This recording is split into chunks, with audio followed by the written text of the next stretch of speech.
Hello dear learners, welcome back to my channel and today we are going to start metal ligand equilibria in solution. So in this chapter we are going to discuss about the formation constant and the types of formation constant. So one by one we will discuss all of these. So let's begin the chapter. हम इसको बिल्कुल easy तरीके से समझते हैं। देखो हमारे पास क्या है, मेटल आयंस हैं और हमारे पास क्या है, लिगेंड है। उन दोनों के मिक्सचर को उन दो में वो जब दोनों कंबाइन होंगे तो क्या बना लेंगे, वो एक कॉम्प्लेक्स आयन बना लेंगे और उसी को हम क्या बोल रहे हैं, उसी के इक्विलिब्रियम में आ जाएंगे जब वो दोनों, तो उसको क्या बोल रहे हैं, किसी चीज़ से रिप्रेजेंट कर रहे हैं, फॉर्मेशन कांस्टेंट से। वो हमें क्या बताता है, वो हमें बताता है कि कोई भी कॉम्प्लेक्स और कोऑर्डिनेशन कितना स्टेबल है। It tells us how stable a coordination और कॉम्प्लेक्स इज। नेक्स्ट हम इसको जनरल रिएक्शन से समझते हैं कि मेटल आयन और लिगेंड जब एक कॉम्प्लेक्स बना लेंगे तो हम उसका फॉर्मेशन कांस्टेंट कैसे लिखने वाले हैं। देखो ये है इनके जनरल रिएक्शन। हमने मेटल आयन को किससे रिप्रेजेंट किया है, Mn पॉजिटिव से, और वो किसके साथ रिएक्ट करेगा, लिगेंड के साथ। लिगेंड को कैसे रिप्रेजेंट किया है, L से। तो एक कॉम्प्लेक्स बन गया MlX। X क्या है, नंबर ऑफ लिगेंड्स। जब वो इक्विलिब्रियम में होंगे तो फॉर्मेशन कांस्टेंट अगर हम लिखेंगे Kf, तो उसको हम कैसे लिखेंगे, Kf is equals to Mlxn positive, और नीचे क्या आएगा, रिएक्टेंट जो हमारा रहा है Mn और Lx। देखो ये तो जनरल रिएक्शन हो गया। इससे हमें समझ आया कि हमें मेटल और लिगेंड को कंबाइन करना है, उससे कॉम्प्लेक्स बनेगा और फॉर्मेशन कांस्टेंट हम कैसे लिखने वाले हैं, प्रोडक्ट ऊपर रिएक्टेंट नीचे। देखो अब आता है कि Kf का मीनिंग क्या है। देखो अगर Kf की वैल्यू ज़्यादा है, हाई Kf वैल्यू हमें क्या बता रही है कि कॉम्प्लेक्स कितना स्टेबल है, लिगेंड कितना स्ट्रॉन्गली बाइंड है किसके साथ, मेटल आयन के साथ। यानी कि मेटल और लिगेंड की जो बॉन्डिंग है वो कितनी स्ट्रॉन्ग है। जो Kf वैल्यू हाई है वो हमें डिनोट करती है कि कितना कॉम्प्लेक्स स्टेबल है, कितना वो स्ट्रॉन्गली कनेक्टेड है एक दूसरे से। और अगर Kf वैल्यू लो है तो कॉम्प्लेक्स क्या है, कम स्टेबल है। आई होप आप लोगों को ये डाउट क्लियर हुआ होगा कि हाई अगर वैल्यू है Kf की तो क्या है, और लो अगर वैल्यू है Kf की तो क्या होने वाला है। High value stable, low value less stable. अब हम नेक्स्ट स्लाइड्स पर मूव करते हैं। हम देखेंगे कि Kf वैल्यू इंपॉर्टेंट क्यों है हमारे लिए। वन बाय वन हम पॉइंट्स डिस्कस करते हैं। First and the foremost is, ये हमें क्या बताने वाला है, ये हेल्प करता है डिटरमाइन करने में कि स्टेबिलिटी क्या है किसकी, कोऑर्डिनेशन कंपाउंड की। जो हमारे पास कॉम्प्लेक्स बना उसकी स्टेबिलिटी क्या है एग्जैक्टली, Kf हमें वो बताएगा। और सेकंड पॉइंट हमें बता रहा है कि मेटल आयंस को सेपरेट करेगा, use to separation of metal ions. मतलब क्या है कि मेटल आयंस को वो बिल्कुल अलग कर देगा। देखो ये हमें हेल्प करता है सॉल्युबिलिटी बताने में या समझाने में कि कितना कोई कितना सॉल्युबल है, और बफर फॉर्मेशन में भी हेल्प करता है और टाइट्रेशंस में भी। लास्ट पॉइंट है हमारा, ये इम्पॉर्टेंट है बायोकेमिस्ट्री के लिए भी। हीमोग्लोबिन, ऑक्सीजन बाइंडिंग, ये सारे चैप्टर्स हमारे बायोकेमिस्ट्री के अंदर आ जाएंगे। अब हम एग्जाम्पल्स देखते हैं। देखो formation of tetra amino copper second. देखो हमारे पास क्या है, Cu2 पॉजिटिव है और हमने किसके साथ उसका रिएक्शन किया, टेट्राएमाइन के साथ। 4NH3 लिया हमने और हमारा कॉम्प्लेक्स क्या बना, CuNH3 की होल की 4 और होल पावर कितनी है, 2 पॉजिटिव। देखो हमने इसके लिए क्या लिखा, फॉर्मेशन कांस्टेंट लिखा, प्रोडक्ट ऊपर रिएक्टेंट नीचे। तो यहाँ पे जो Kf की वैल्यू है फॉर्मेशन कांस्टेंट की वो हाई है। इसका मतलब क्या है कि जो वो कॉम्प्लेक्स बना वो हमारा क्या है, हाईली स्टेबल है। यही बात तो हमने पिछली स्लाइड्स पर पढ़ी है कि Kf वैल्यू अगर हाई है तो वो क्या है, काफ़ी स्टेबल है, और अगर Kf वैल्यू क्या है, लो है, तो कंपाउंड और कॉम्प्लेक्स क्या है, लेस स्टेबल है। अभी देखो कुछ पॉइंट हैं, जैसे Kf जो है हमारा फॉर्मेशन कांस्टेंट, हम उसको क्या बोलते हैं, स्टेबिलिटी कांस्टेंट भी बोलते हैं। और जो हमारा इक्विलिब्रियम कांस्टेंट है किसी कॉम्प्लेक्स फॉर्मेशन के लिए, हम उसको क्या कर रहे हैं, इक्विलिब्रियम कांस्टेंट भी बोल देते हैं किसी भी कॉम्प्लेक्स फॉर्मेशन के लिए, ठीक है। और अगर ग्रेटर वैल्यू है के एफ की तो ग्रेटर स्टेबिलिटी है। ये पॉइंट्स हमने डिस्कस कर लिए हैं। देखो इसका यूज़ कहाँ पे होता है, वाइडली एनालिटिकल केमिस्ट्री के अंदर, स्पेशली कहाँ पे, एडिटा टाइट्रेशन के अंदर। पिछले जो इसके इम्पोर्ट यूजेस थे हमने वहाँ पे भी देखा था कि टाइट्रेशन में इसका यूज़ हुआ है। नेक्स्ट हम मूव करते हैं टाइप्स ऑफ फॉर्मेशन कांस्टेंट। तो हमारे पास दो टाइप्स के फॉर्मेशन कांस्टेंट है, step wise formation constant and overall formation constant. One by one हम इनको भी डिस्कस करेंगे। सबसे पहले हम स्टेप वाइज फॉर्मेशन कांस्टेंट के साथ चलते हैं। हम देखेंगे कि step wise formation constant actually है क्या और वो कैसे डिनोट होगा और वो कैसे वर्क करेगा। देखो हमने पढ़ा है कि लीगेंड और मेटल कंबाइन होते हैं और वो क्या बनाते हैं, कॉम्प्लेक्स बनाते हैं, इतना हमें पता है। लेकिन जो लीगेंड है वो एक साथ अटैच नहीं होता, वो क्या होता है, वन बाय वन होता है। लेकिन पहले एक हुआ, दूसरे स्टेप में दूसरा हुआ, तीसरे स्टेप में तीसरा हुआ, मतलब कि एक एक स्टेप में एक एक लीगेंड कंबाइन होगा, किसके साथ, मेटल आयन के साथ। तो क्या बना लेगा, वो कॉम्प्लेक्स बना लेगा। हर एक स्टेप के अंदर उसका हम क्या लिखने वाले हैं, स्टेप वाइज फॉर्मेशन कांस्टेंट लिखने वाले हैं। आई थिंक आप लोगों को ये क्लियर हुआ होगा कि हर एक स्टेप में लीगेंड कंबाइन होता चलेगा और मेटल के साथ, और हम हर एक स्टेप के लिए फॉर्मेशन कांस्टेंट लिखेंगे। अब हम एग्जांपल्स भी देखेंगे और देखेंगे कि स्टेप वाइज फॉर्मेशन कांस्टेंट में और क्या क्या चीज़ें हैं। देखो आधी चीज़ें तो नाम से ही क्लियर हो गई हैं, जैसे कि स्टेप वाइज फॉर्मेशन कांस्टेंट मतलब कि स्टेप वाइज वो चीज़ हम क्या कर रहे हैं, स्टेप वाइज कर रहे हैं, बैक टू बैक।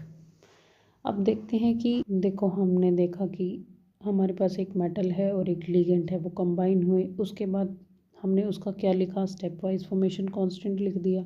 नेक्स्ट हमने दूसरा लीगेंड कंबाइन किया, तो हमें ये देखना है कि कितना स्ट्रॉन्गली वो लीगेंड अटैच हुआ मेटल के साथ, और हर एक एडिशन के साथ हम उसका इक्विलिब्रियम कांस्टेंट लिख रहे हैं, यानी कि फॉर्मेशन कांस्टेंट लिख रहे हैं।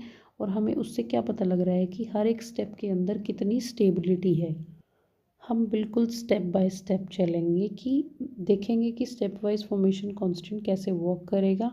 सो एग्जांपल्स के साथ चलते हैं। देखो हमारे पास क्या है, मेटल लीगेंड, एम मेटल है और एल क्या है, लीगेंड है। फर्स्ट लीगेंड अटैच कराया हमने, क्या बना, एम एल।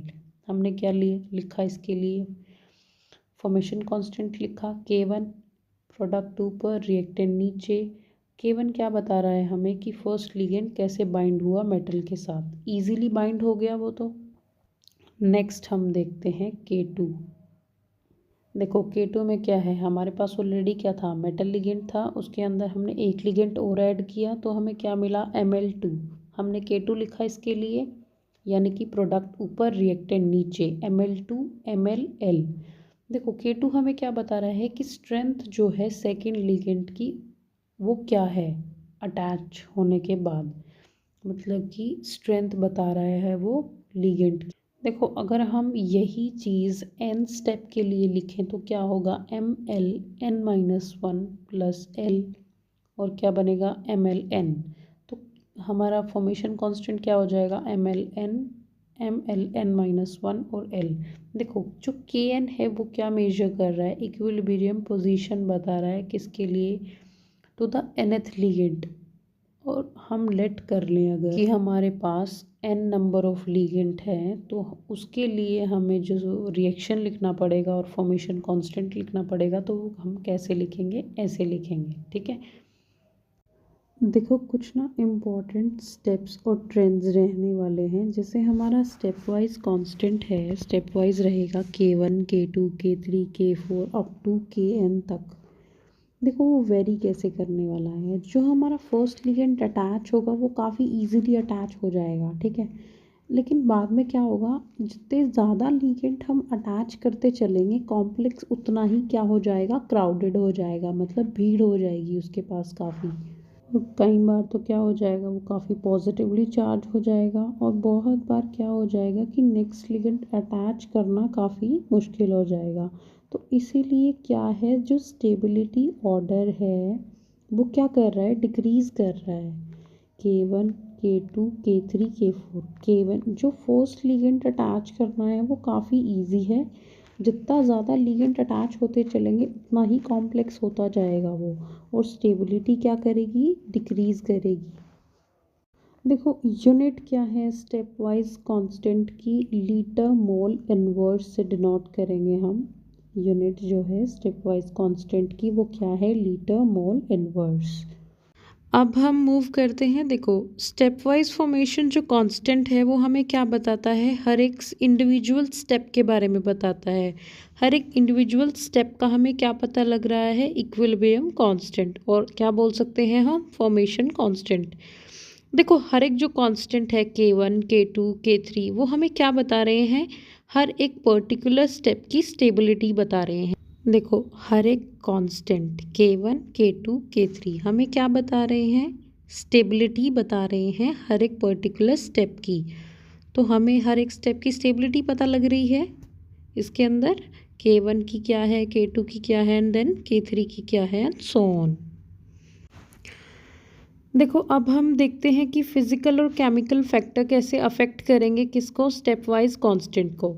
सो हमारा फर्स्ट पॉइंट है इसके अंदर, charge and size of metal ion. देखो मेटल आयन का चार्ज और साइज कैसे उसको फिजिकली और केमिकली अफेक्ट करेगा। देखो जितना ज़्यादा चार्ज होगा और जितना कम रेडियस होगा उतना ही वो क्या होगा, स्ट्रॉन्ग बॉन्ड बना लेगा, मतलब कि लार्ज जो बाइंडिंग होगी वो क्या होगी, स्ट्रॉन्गर होगी। नेक्स्ट पॉइंट है हमारा लीगेंड डोनर स्ट्रेंथ। देखो लीगेंड की प्रॉपर्टी क्या होनी चाहिए, हार्ड एंड सॉफ्ट का क्लासिफिकेशन है। कुछ लिगेंड स्ट्रॉन्ग होते हैं, कुछ लिगेंड वीक लिगेंड होते हैं, और बेसिसिटी पर भी वो क्या करता है, डिपेंड करता है। थर्ड फैक्टर है हमारा स्टेरिक हिंड्रेंस। देखो जहाँ पे क्या हो जाएगा, क्राउडीनेस हो जाएगा, तो बल्कि लिगेंड्स क्या करेंगे, रिड्यूस करेंगे, क्या किसको अफेक्ट करेंगे, वो स्टेप वाइज कांस्टेंट को। नेक्स्ट आता है हमारा चिलेट इफेक्ट। इसके अंदर क्या होगा, जो पॉलीटेंडेंट लिगेंड्स हैं वो क्या करेंगे, इंक्रीज करेंगे ओवरऑल स्टेबिलिटी को। जो स्टेप वाइज है तो वो डिफरेंट डिफरेंट ट्रेंड्स शो करेगा, हमें यहाँ पे ट्रेंड्स शो करेगा, सॉरी फॉर दैट। देखो स्टेप वाइज जो कांस्टेंट है वो क्या हो रहा है, लीगेंड अगर पॉलीटेंडेंट है तो वो क्या करेगा, स्टेबिलिटी को इंक्रीज करेगा, तो हमें क्या वेरिएशन देखने को मिलेगा वहाँ पे। नेक्स्ट पॉइंट है हमारा, फिफ्थ पॉइंट पे आते हैं हम, सॉल्वेंट इन आयनिक स्ट्रेंथ। देखो सॉल्वेंट पर भी वो डिपेंड करता है कि change activity coefficient and effective values. देखो आयनिक स्ट्रेंथ क्या है, सॉल्वेंट क्या यूज़ किया है हमने, उस पर भी वो क्या करेगा, डिपेंड करेगा, स्टेबिलिटी जो है वो डिपेंड करेगी। नेक्स्ट आता है हमारा फैक्टर पीएच। देखो जो लीगेंट है ना, कैन बी प्रोटोनेटेड, जैसे एडिटा है, एमोनिया है, अफेक्टिव और conditional step wise constant depend strongly on pH. देखो पीएच भी अफेक्ट करेगी मेटल और लीगेंट का जो कॉम्प्लेक्स है उसको, तो स्टेबिलिटी भी वैसे वैसे अफेक्ट होने वाली है। तो इन्होंने कुछ हमें क्या दिए हैं, सॉल्वेंट्स दिए हैं, या ये पीएच जिसके अंदर हमें दिखाएंगे, जैसे कि एमोनिया के अंदर उसकी पीएच कुछ और होगी, एडिटा के अंदर कुछ और होगी। नेक्स्ट है हमारा टेम्परेचर।